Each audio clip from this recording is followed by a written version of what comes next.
بسم اللہ الرحمن الرحیم۔ مولا کائنات سیدنا علی بن ابی طالب علیہ السلام کا خطبہ نمبر 2،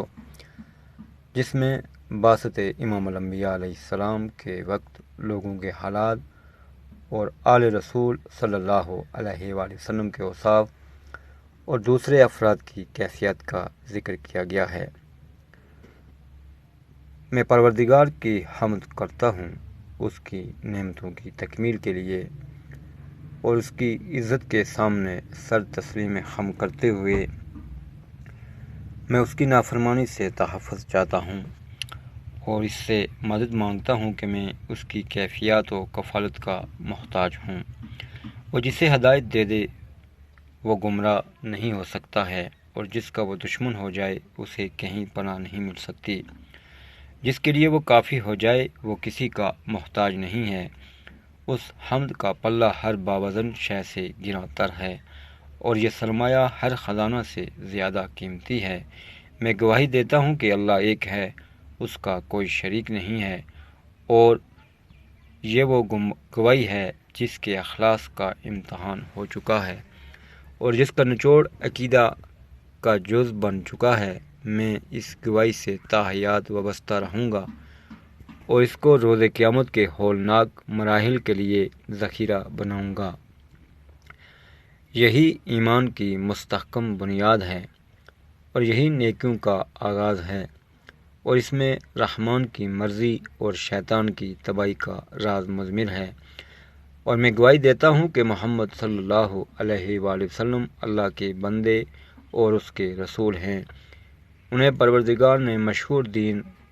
معصور نشانی، روشن کتاب، ضیاء پاش نور، چمکدار روشنی اور واضح امر کے ساتھ بھیجا ہے، تاکہ شبہات زائل ہو جائیں اور دلائل کے ذریعے حجت تمام کی جا سکے، آیات کے ذریعے ہوشیار بنایا جا سکے اور مثالوں کے ذریعے ڈرایا جا سکے۔ یہ بعثت اس وقت ہوئی ہے جب لوگ ایسے فتنوں میں مبتلا تھے جن سے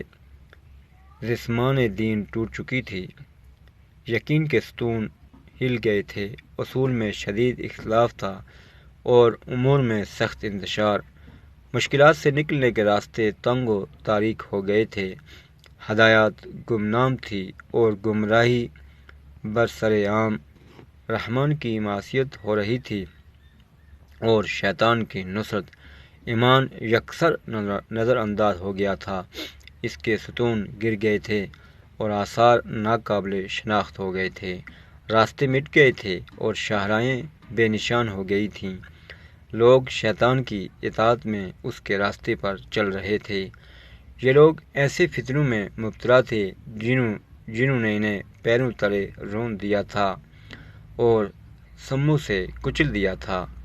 اور خود اپنے پنجوں کے بل کھڑے ہو گئے تھے۔ یہ لوگ فتنوں میں حیران و سرگرداں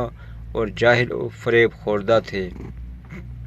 پروردگار نے انہیں اس گھر مکہ میں بھیجا جو بہترین مکان تھا، لیکن بدترین ہمسائے، جن کی نیند بیداری تھی اور جن کا سرمہ آنسو، وہ سرزمین جہاں عالم کو لگام لگی ہوئی تھی اور جاہل محترم تھا۔ آل رسول اکرم صلی اللہ تعالی علیہ وآلہ وسلم، یہ لوگ راز الہی کی منزل اور امر دین کا ملجا و ماوا ہیں، یہی علم خدا کے مرکز اور حکم خدا کی پناہ گاہ ہیں، کتابوں نے یہیں پناہ لی اور دین کے یہی کوہ گرا ہیں، انہی کے ذریعے پروردگار نے دین کی پشت کی اور انہی کے ذریعے اس کے جوڑ بند کے ریشہ کا علاج کیا ہے۔ ایک دوسری قوم ان لوگوں نے فجور کا بیج بویا ہے اور اسے غرور کے پانی سے سینچا ہے اور نتیجے میں ہلاکت کو کاٹا ہے۔ یاد رکھو کہ آل محمد صلی اللہ علیہ وآلہ وسلم پر اس امت میں کسی کا قیاس نہیں کیا جا سکتا ہے،